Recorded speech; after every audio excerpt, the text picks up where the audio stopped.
Hi, and welcome to Lady Cougar TV. I'm your host, Sheldon Griffin, and we want to kick things off today with our inaugural program. We want to have a very special guest. Some of you may have heard him, some of you may have not, but this is Coach William Donald. How you doing?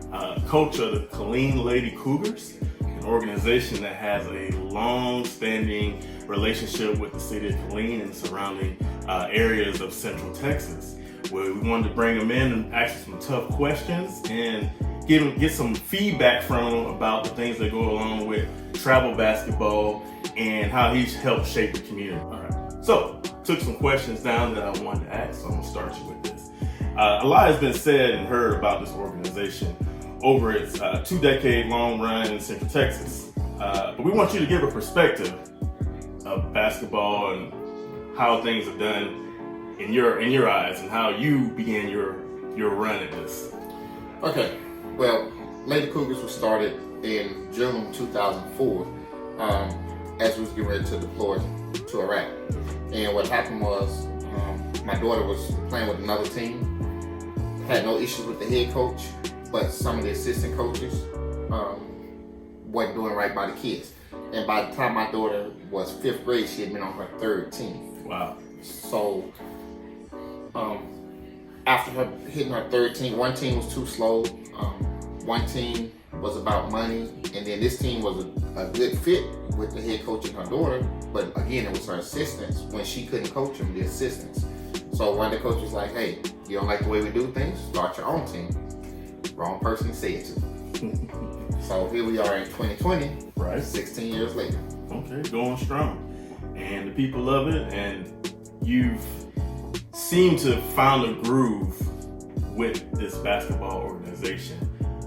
And being that it was such a long time ago, 16 years is a long time, what has kept you coming back each and every year? What brings you back? Honestly, the kids and the need in the community. Like normally we go after kids that nobody else wants, as far as like basketball wise, nobody wants to develop them. You can see the potential there, but nobody else wants to develop them. Right. So we're like, okay, as long as that kid's willing to put in the work and the parents are supporting the kid, then and they stick with it, we have no issue with it. Okay, sounds fair. Now, take me back. So when you're creating this program, why the Lady Cougar name? Lady Cougar name really came from the co-founder, Adam Hughes, he's moved on to big and great things in life. The Army moved him from here. So I stayed here, but we chose the Cougars because it's a solitary animal. Okay. It's a survival. So when you're taking kids from different walks of life, we've had kids from the suburbs, we've had kids from the projects, we've had kids from our little state of Texas. So once you leave our program and you go back to your school, you may not necessarily fit in with their mindset. You want to eat, you have to keep that mindset. Not saying that they're not a team player, it's just that animal represents, you don't see them running in packs at all. Right. Lone survivors. Lone survivors. Now, 16 years ago, girls basketball wasn't really at the height it is right now. We know that boys basketball has always been the bigger sport when it comes to when we think about basketball. So why stick with girls when the notoriety is with boys most times? Well, the misconception is that girls basketball isn't as big as boys, but the truth of the matter is, it's just as big, especially on the summer circuit. Like you're in tournaments with 650 teams, 650 to 1,000 teams. So once you get outside of the small town mentality and the chitlin circuit, that's what the veteran coaches call it. They call it the chitlin circuit of basketball. You'll start to see different layers of basketball. So, but girls are just as talented as the boys, and they're fundamentally sound. They're disciplined and they're driven. Like people are like, oh, they're emotional, but they're not as emotional as you think. Right. They're very competitive. Okay, it's a good answer. Myself coming into this thing did not know the impact that girls basketball had and how competitive it was and how talented some of these young ladies are. You see the smaller tournaments, but then you walk in big tournaments, Court Court 6, six. and you witness every major college that could clamor to see a child around the court trying to get a peek to see what it is. And if you ever get a chance to see it, it is a beautiful thing. So we're gonna move along with the next question. And let me find my bearings here. Now, on February 9th, Lady Cougars are holding their annual tryouts. Okay. A lot of girls have come through that door and want to be a part of their organization. What goes into finding that talent and evaluating whether or not it's a perfect fit or a right fit, or they will eventually fit what it is that you're looking for? To be a Lady Cougar, when you walk through those doors on February 9th, or any time really, you have to have a work ethic. You have to look at this person on the court like, okay, she's good. That's what she does well, but this is what I do well. You have to find your individual groove. If you can't find your individual groove and you're trying to be like this person, trying to be like that person, you will never make it as a Cougar. You'll never make it in life. Our whole thing is be you, and then you take what you do well and make it part of the team. Because when you go to the next level in college, because you're going to go to college, whether as an athlete or a student, that whole thing is, what do you do well? What does coach need you to do? Right. Then that translates to the corporate world. Everybody's not the boss. Everybody's not the leader. So you're a team member first, and if you're not a good team member, guess what? You're not going to keep your job long either. Correct. So that's what we're looking for. And mom comes in and like Jenny scores 30 points a game. That's cool. Jenny scores 30 points a game because she's the best player on her team. Right. Jenny may not be the best player on this team. She may not be the best player on the next level. Can mom step out the way, dad step out the way, and let Jenny grow as a person? And with that being said, have you turned away players that possibly could have been, in their mind, been great players, or later on they turned into great players, but you just didn't see that right fit? Did you have to make that decision to go ahead and turn them away? I made that decision plenty of times. Kid is great, and this is not a knock on school ball. The kid is great in school ball. Here. But I asked the question, if you leave here, can you go to another city and make their varsity team? Can you even make their JV team? If you can't create, if you can't make your teammates around you better, then you're not a fit for us. Right. And we've had top talent walk through that door.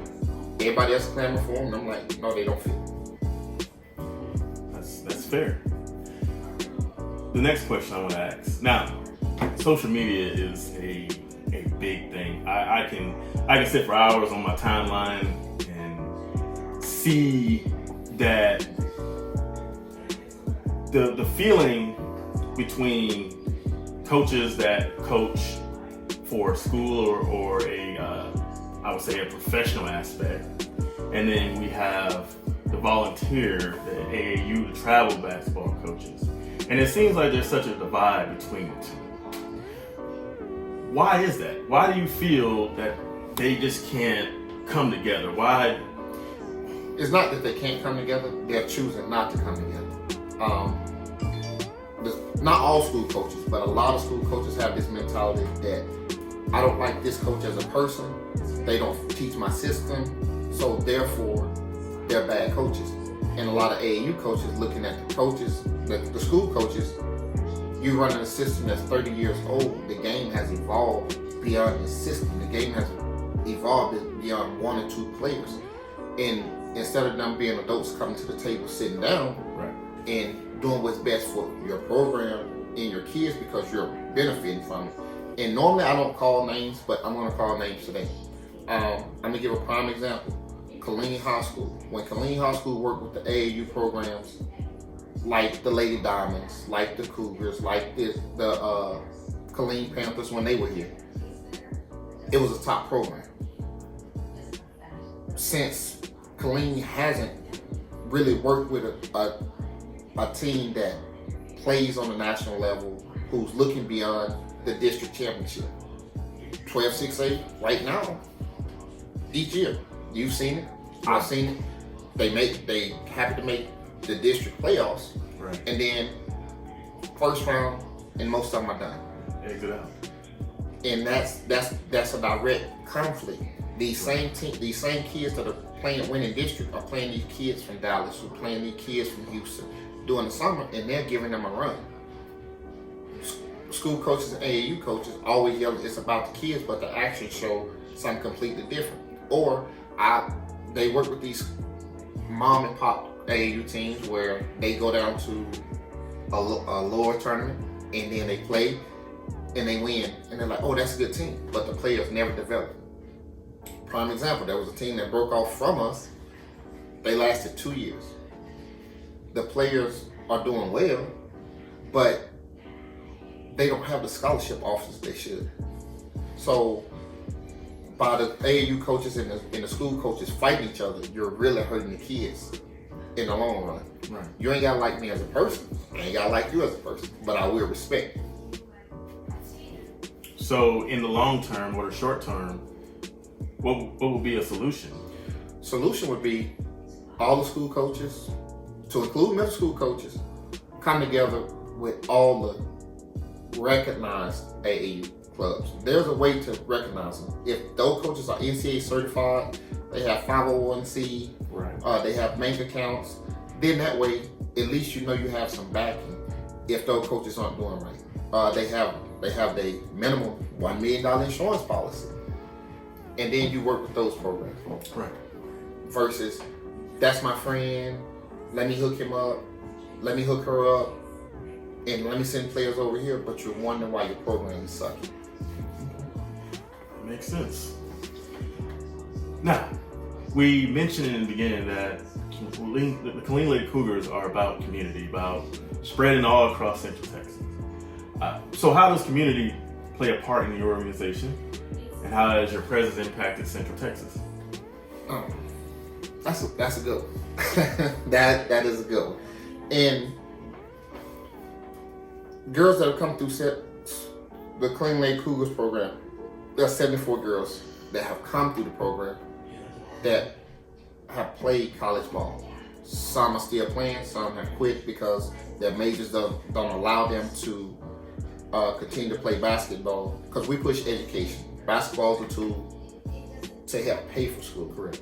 It's not, oh, let me get the scholarship just to say I got a scholarship. If you don't have a profession pick, then you're wasting money. Right. And then they find a school that fits for them. That's 74 girls that have played in our program.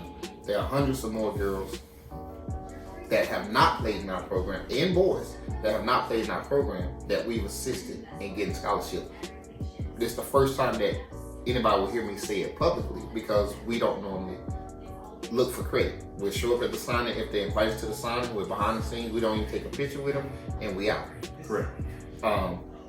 And that's how we impact our area.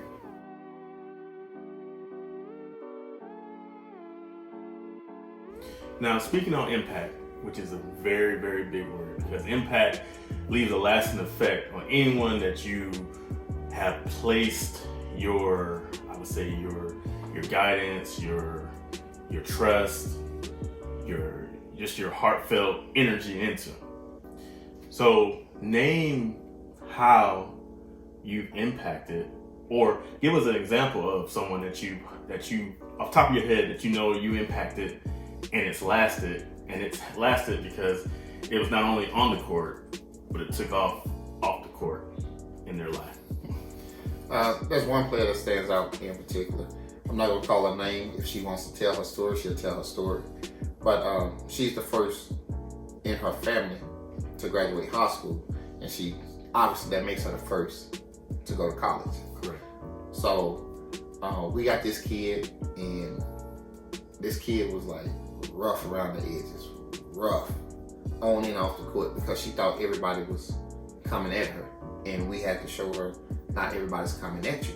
Right. You just gotta understand, like, the world doesn't care. Everybody in the world has a sob story, but what you do with that emotion and that energy from that sob story is up to you. You write your destiny, but you have the tools and the support here to help you now. And people sacrifice for you to play for the team. And I remember showing up at this player's house Christmas Eve. By me telling that date, she'll know who she is. And I told her, if you don't get your grades right, we're going to have issues. And ever since then, that kid was on the honor roll. But she, even when she signed, she was like, had it not been for that moment, she didn't believe anybody cared for her beyond what she did for sports. Okay. Earlier, you touched on college and staying power, and when they get there, the ultimate goal is to graduate and allow themselves to be successful in society. Mm-hmm. What steps is taken for a new athlete coming into this world of travel ball, not knowing a thing about it, just stepping in? What paths are they going to be able to take, or steps to make sure that they understand they're going in the right direction, that they are putting themselves in place to get the notoriety to get to the next level, and how do they stay there? But that's a team process, and it starts with the coaches. I can throw a whole bunch of stuff at you, like, yeah, we're gonna put you in this tournament, get you seen, this, that, and the other. But it's more to it than that. You have to make sure you're registered with the NCAA Clearinghouse, which is part of the registration process now. You also have to make sure your grades are right. I see a lot of parents go to games during the summer and during school ball. They're recording the game, but they don't know how to break the film down to send out a proper highlight. They don't know when to contact the coaches, how to contact the coaches. So that's where the coaches step in and educate themselves on it. Right. And when they're educating themselves on it, then you have to make sure they're on the right track, the right GPA. Everybody's like, oh, I got to get a such and such on the SAT. Do you know the sliding scale? If you got a 3.3, what do you need to score on the SAT? Which school requires what division you're trying to go? A lot of parents don't know there are multiple divisions. Everybody like D1, D1, D1. But guess what? D1 isn't for everybody.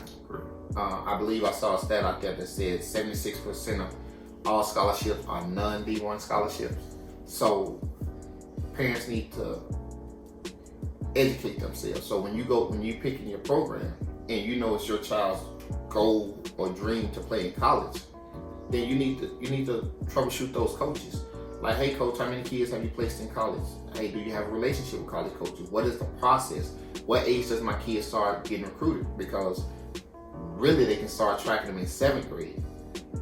It used to be 9th grade and they started tracking, but the NCAA changed the rules for basketball because it was unfair, because all the other sports, they were getting like 7th grade soccer and football, they were tracking them then. Right. And they went back and adjusted that. So, and then when you place your kids in a tournament, I can say, I'm going to Atlanta and it's 1,000 teams playing. Well, that's great, there's 1,000 teams playing. Where do I play? Right. What time do I play? If I'm just going to say I went, which a lot of parents get sucked up into that. Right. Oh, we're playing in such and such tournament in Chicago. We're playing in such and such tournament in Atlanta. We're playing such and such tournament in New Orleans. Oh man, we're going to Las Vegas. Well, what time your kids playing? Right. What division is your kid? What coach is going to be there? Have you contacted those coaches? Have your club team contacted those coaches? Who has done the legwork? Right. Do they even know how to contact these coaches? Right. Because I know for me, when I came in, there were a group of people that helped me build the network. One connection led to the next, led to the next, and led to the next. Because they saw we had talent, but they saw nobody was watching. And they were like, hey, you got great talent, but what are you doing with it? So I had to learn the process too. You got to humble yourself and don't think coach is just going to see your kid, because it does not work like that. There are millions of kids playing at the same time. What makes your kid stand out? Right. Did you build a relationship with that coach? So there are a number of steps you have to take. Right. And to add to that, you tend to see a lot of kids now in that transfer portal. So like you said, they have to do their research and they have to see, will that college really fit me? Does that coach really fit me? Because it's crazy to see the amount of kids just going in and out of this program. I'm gonna tell you what happens with the transfer portal. Sometimes the program just not a fit. but because that's the big name at the time, and parents have a role to play in this too. Well, sign that scholarship, sign that scholarship, daughter. This is such and such coming after you. Not knowing that kid just don't fit there. Right. If it don't feel like home, and this is what I tell my players, if it don't feel right, I don't care what the name attached to it, do not go to that school, because you may find another home, you may not find another home. It just all depends on your talent level. So this is direct to the parents. Don't get hooked on being sold on a name. When the kid go on a visit, you go on a visit. You ask questions too. They're gonna show you a good time. That's their job, to show you a good time. But don't set your kid up for failure where they spend 3 years in the transfer portal and can't play. Right. Now, this is the big thing that I see happening, and it's probably been happening for a while, but it's starting to spread. And it's the flashy new organizations that have the dreams of grandeur, of showing up, talking about shoes, and they play for this big name, and they're going this place, and they're trying to gobble up all the smaller teams to add to their teams for their benefit. So as an independent organization, 16 years, I remember you saying, how have you circumvented and moved yourself away from those people, even though keeping cool relationships, but continue to do your own thing and not follow what they believe is the norm now? I'm gonna say this on camera. Do not edit this out. People are waiting to be sold. So if you want to be sold, you're gonna buy the lie. The truth is right there in your face. You're gonna buy the lie. People that are chasing, that are coming in and eating up the little teams, that's gobbling up the little teams, because the little teams are looking. The pressure is on them from the parents to play bigger, do bigger, not knowing that you can be an independent team. Some of the best programs in the country are independent programs. They have, like you say, they have great they have great friendships with those big circuits. Right. They go play as guests on their tournaments. They play on the main course. They play the top teams, and sometimes, a lot of times, they run those top teams out of the gym. The way that I've circumvented it, money doesn't move me.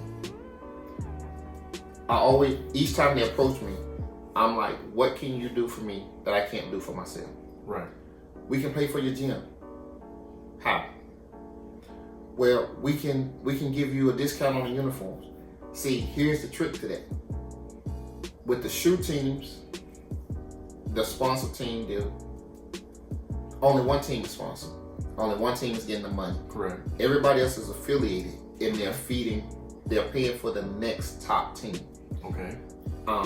And what that means is, you may be a shoe team, and by you may have the top team, and I may have the number 2 team. Right. Your team receiving more money and right. more of a discount if I have X number of blue chip players. Okay. So your team gear is paid for, your team shoes are paid for, and that's really the major benefit of it. You're gonna pay the tournament fee. You still gotta travel, this, that, and the other, and that's what the 2nd, 3rd, 4th, and 5th team. Because what you would notice is all those teams don't travel to the bigger tournaments. Right. So you still gonna get notoriety from it if you're the 2nd team, maybe the 3rd team, but you're paying for somebody else's dream. And I've seen it so many times where kids have played for the bigger organizations, and then come senior year, we doing unsigned senior camps, because I get called to work some unsigned senior camps. I'm like, hey, how many offers you got? Because you're pretty good. I don't have any offers. Who'd you play for? And they be like, I played for such and such, or I played for such and such. Were you on the top team? And I already know they wasn't on the top team because I've seen their top teams, and I'm not gonna lie, there is a talent level difference between those shoe teams, top teams, and the other teams. But don't sell little kids' dream if you're not gonna put forth the same effort.